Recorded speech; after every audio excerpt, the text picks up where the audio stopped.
Hello friends. आज हम mensuration यानी क्षेत्रमिति के बारे में बात करेंगे। सबसे पहले इसका एक टॉपिक लेते हैं, आयत। आयत के बारे में आज हम चर्चा करेंगे। तो सबसे पहले हमें पता होना चाहिए कि आयत किस तरह का होता है। यानी कि ये जो सामने आपको चित्र दिख रहा है, ये एक आयत का फिगर है। ये फिगर एक आयत का है। इसमें हमने ये भुजा ली है, इसको हम लंबाई कहेंगे, और इस भुजा को हम चौड़ाई कहेंगे। यानी जो लंबी भुजा होती है, जिसकी डिस्टेंस ज़्यादा होती है, उसको हम लंबाई, और जिसकी लंबाई दूरी डिस्टेंस कम होती है, उसको चौड़ाई बोलते हैं। आयत की प्रॉपर्टीज़ क्या होती हैं भाई? आयत में आमने और सामने की भुजाएं जो होती हैं वो बराबर होती हैं। यानी कि ये लंबाई इस लंबाई के बराबर होगी और ये चौड़ाई इस चौड़ाई के इक्वल होगी। अगर हम इस बिंदु को इस बिंदु से मिलाएं तो जो विकर्ण बनेगा, और इस बिंदु को इस बिंदु से अगर हम मिलाएं तो ये जो विकर्ण बनेगा, ये दोनों विकर्ण एक दूसरे को समद्विभाजित करते हैं। यानी कि एक दूसरे को भी ये दो बराबर भागों में बांटते हैं। यानी ये पार्ट इस पार्ट के इक्वल होगा और ये पार्ट इस पार्ट के इक्वल होगा। अगर हम बात करें इसकी प्रॉपर्टीज़ की, अगर हम आयत के परिमाप की बात करें तो आयत का परिमाप क्या होता है? परिमाप होता है इसकी दोनों लंबाइयों, ये लंबाई प्लस ये लंबाई, और दोनों चौड़ाइयों यानी ये और ये। अगर हम इन दोनों लंबाइयों और दोनों चौड़ाइयों को जोड़ दें तो हमें आयत का परिमाप मिल जाएगा। यानी कि इसे हम लिख सकते हैं 2l+v। ये क्या हो गया? इसका परिमाप। अगर हम बात करते हैं आयत के क्षेत्रफल की, अब हम क्षेत्रफल की बात करते हैं कि आयत का क्षेत्रफल क्या होगा। तो आयत की लंबाई और आयत की चौड़ाई, अगर हम इन दोनों का गुणा कर दें तो हमें इसका क्षेत्रफल मिल जाएगा, यानी कि l/b। आयत का विकर्ण कैसे निकालेंगे? देखिए, यह है इसकी लंबाई l और यह है इसकी चौड़ाई b। तो ये क्या हो गया? विकर्ण समकोण त्रिभुज बन गया। समकोण त्रिभुज में विकर्ण कैसे निकालते हैं? लंब स्क्वायर आधार स्क्वायर प्लस लंब स्क्वायर का अंडर रूट, ये क्या आ जाएगा? विकर्ण। ये इसका क्या हो जाएगा? विकर्ण। अब हम आयत से रिलेटेड कुछ क्वेश्चंस करते हैं। देखिए, अब इस प्रश्न को लेते हैं हम।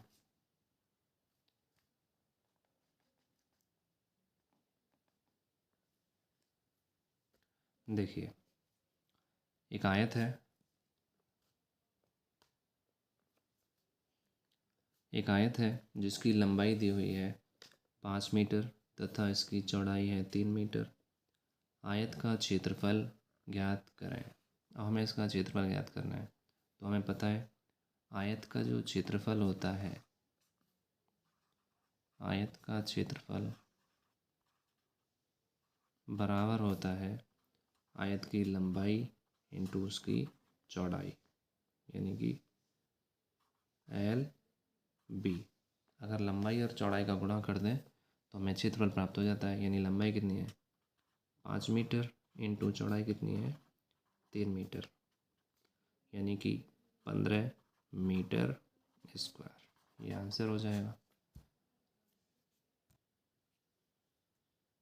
हम नेक्स्ट क्वेश्चन लेते हैं।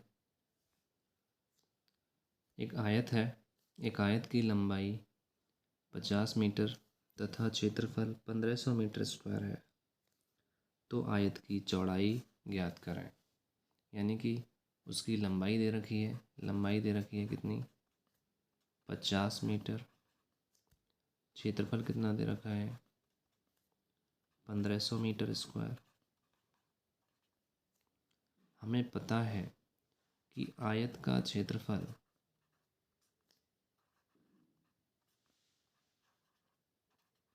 बराबर होता है लंबाई गुणा चौड़ाई।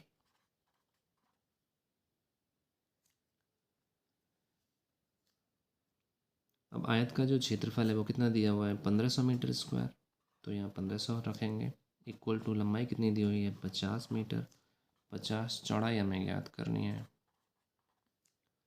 देन 0 से 0 कट जाएगा, 5 से ये 13 बार, यानी चौड़ाई कितनी आ गई 30 मीटर। अगला प्रश्न देखते हैं। एक आयत जिसकी लंबाई 4 मीटर तथा चौड़ाई 3 मीटर है, तो आयत का विकर्ण ज्ञात करें। यानी कि ये कोई आयत है, इस आयत की लंबाई 4 मीटर है, चौड़ाई 3 मीटर है, तो विकर्ण यानी कि ये ज्ञात करना है, आयत का विकर्ण ज्ञात करना है। तो इसको आधार माने, इसको लंब माने, तो ये क्या हो जाएगा विकर्ण, और समकोण त्रिभुज है ये, समकोण त्रिभुज बन गया। अब हमें पता है समकोण त्रिभुज का विकर्ण क्या होता है, विकर्ण होता है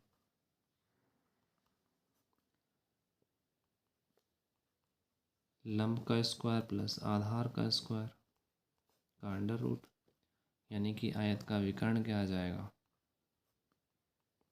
लंब कितना है, इसको अगर लंब माने तो ये 3 मीटर, 3 का स्क्वायर प्लस आधार 4 को माने तो 4 का स्क्वायर का अंडर रूट। यानी कि विकर्ण कितना आ गया, 3 का स्क्वायर करेंगे तो 9, 4 का स्क्वायर करेंगे तो 16 अंडर रूट। यानी कि विकर्ण इक्वल टू 9 और 16 25 अंडर रूट 25। यानी विकर्ण कितना आ गया 5 मीटर। नेक्स्ट क्वेश्चन देखते हैं। एक आयत की लंबाई 10 मीटर है तथा परिमाप 36 मीटर है, तो आयत की चौड़ाई ज्ञात करें। यानी कि आयत की लंबाई दे रखी है कितनी 10 मीटर और उसका परिमाप दिया हुआ है 36 मीटर, तो चौड़ाई ज्ञात करनी है। हमें पता है कि परिमाप का आधा जो होता है वो क्या होता है लंबाई और चौड़ाई का योग। यानी लंबाई और चौड़ाई का जो योग होता है वो परिमाप का आधा होता है, तो परिमाप कितना है 36, इसका आधा क्या हो जाएगा 18। यानी कि लंबाई कितनी दी हुई है 10 और चौड़ाई हमें निकालनी है, और ये इक्वल है, इनका जोड़ 18 के बराबर। अगर 10 को इधर लेके जाएंगे तो ये माइनस का हो जाएगा, तो चौड़ाई आ जाएगी 18 माइनस 10 यानी कि 8 मीटर। चौड़ाई equal to 8 metre, answer. Next question देख। एक आयत का क्षेत्रफल 320 मीटर स्क्वायर है, इसकी लंबाई 20 मीटर है, तो आयत का परिमाप ज्ञात कीजिए। आयत का क्षेत्रफल दिया हुआ है कितना 320 मीटर स्क्वायर, इसकी लंबाई दी हुई है, लंबाई इक्वल टू 20 मीटर। हमें पता है जो क्षेत्रफल होता है आयत का वो बराबर होता है लंबाई गुणा चौड़ाई के। अब क्षेत्रफल दिया है 320 मीटर स्क्वायर और लंबाई कितनी दी हुई है 20 मीटर। चौड़ाई अगर हमें मिल जाए यहाँ से तो लंबाई और चौड़ाई के जोड़ का दोगुना होता है परिमाप। यहाँ से चौड़ाई ज्ञात करते हैं, 0 से 0 कैंसिल, 2 से ये 16 बार, तो चौड़ाई आ गई 16 मीटर। हमें पता है लंबाई है 20 मीटर, तो परिमाप क्या हो जाएगा लंबाई और चौड़ाई का दोगुना। यानी 20 और 16 को जोड़कर उसका दोगुना करें तो हमें परिमाप मिल जाएगा। यानी कि 2 इंटू 16 और 20 36, यानी कि 72 मीटर। ये हो गया इसका परिमाप। अगला प्रश्न देखते हैं। एक आयत जिसका परिमाप 30 मीटर दिया है तथा इसकी लंबाई और चौड़ाई 3:2 के अनुपात में है, इसका क्षेत्रफल क्या होगा? देखिए, परिमाप दिया है 30 मीटर, परिमाप इक्वल टू 30 मीटर। हमें पता है परिमाप का जो आधा होता है वो लंबाई और चौड़ाई का जोड़ होता है, यानी लंबाई L प्लस चौड़ाई B इक्वल टू क्या हो जाएगा? 15। और हमें दिया है L और B का अनुपात 3:2। अगर हम सपोज करें कि यदि इफ़ लंबाई बराबर है 3x तो चौड़ाई हो जाएगी 2x।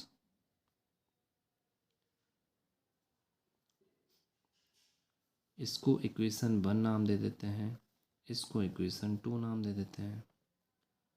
अगर हम इक्वेशन 2 का मान 1 में रखें, यानी कि 3x, L का मान 3x रखें और B का मान 2x रखें, तो ये 15 के इक्वल होगा, यानी कि 5x equal to 15। Then x की वैल्यू क्या आ जाएगी? 3। अब x का मान अगर हम यहाँ से यहाँ रखें तो हमें लंबाई मिल जाएगी और यहाँ रखेंगे तो चौड़ाई मिल जाएगी, यानी कि L की वैल्यू आ गई 3 इंटू 3 यानी कि 9 मीटर एंड चौड़ाई B इक्वल टू 2 इंटू 3 यानी 6 मीटर। लंबाई आ गई 9 मीटर, चौड़ाई आ गई 6 मीटर। अब क्षेत्रफल कैसे निकालेंगे? क्षेत्रफल होता है लंबाई इंटू चौड़ाई, यानी कि 9 इंटू 6 यानी 54 मीटर स्क्वायर। आंसर। अगला प्रश्न देखते हैं। Question number 7। एक आयत की लंबाई उसकी चौड़ाई से तिगुनी है तथा इसका क्षेत्रफल 12 मीटर स्क्वायर है, तो आयत का परिमाप कितना होगा? हमें दिया है कि जो लंबाई है L वो चौड़ाई से तिगुनी है, यानी L इक्वल टू 3B। ठीक है, तथा इसका क्षेत्रफल 12 मीटर स्क्वायर है और क्षेत्रफल दिया है 12 मीटर स्क्वायर। ठीक है, हमें पता है क्षेत्रफल होता है लंबाई और चौड़ाई का गुणा, वो बराबर है 12 के। अब अगर हम यहाँ से L का मान यहाँ रख देते हैं तो ये B के टर्म में आ जाएगा। B का मान यहाँ से निकाल लेंगे हम तो चौड़ाई आ जाएगी। अगर B का मान यहाँ रख देंगे तो हमें लंबाई मिल जाएगी। अब हम L का मान यहाँ से और यहाँ रखते हैं, यानी कि 3B into B equal to 12। 3B square equal to 12। 3 से कट जाएगा 4 बार, अर्थात B स्क्वायर इक्वल टू 4। तो B का मान आ गया 2। चौड़ाई कितनी आ गई? 2 मीटर। ठीक है, अब अगर B का मान यहाँ से उठाकर हम यहाँ रख दें तो हमें लंबाई मिल जाएगी, यानी कि लंबाई L इक्वल टू 3B, यानी L इक्वल टू 3 इंटू 2, यानी L कितना आ गया? 6 मीटर। अब हमें चौड़ाई भी मिल गई और लंबाई भी मिल गई। तो परिमाप क्या होता है? आयत का परिमाप होता है लंबाई और चौड़ाई के योग का दोगुना, यानी कि लंबाई कितनी है? 6, चौड़ाई कितनी है? 2। तो परिमाप कितना आ गया? 2 इंटू 8 यानी 16 मीटर। That's all. अगला प्रश्न देखते हैं। Question number 8। यदि एक आयत की लंबाई तथा चौड़ाई को आधा कर दिया जाए तो उसके क्षेत्रफल पर क्या फ़र्क पड़ेगा। यानी कि यदि एक आयत की लंबाई तथा चौड़ाई को आधा कर दिया जाए तो उसके क्षेत्रफल पर क्या फ़र्क पड़ेगा। माना सपोज करते हैं हम,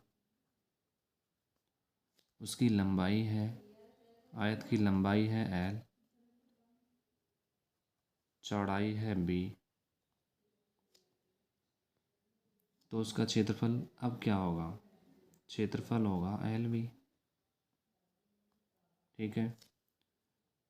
यदि इफ़ लंबाई तथा चौड़ाई को आधा कर दिया जाए, L की जगह आ जाए L/2 आधी और चौड़ाई की जगह B/2, तो क्षेत्रफल क्या आ जाएगा, L/2 इंटू B/2, यानी कि LB/4।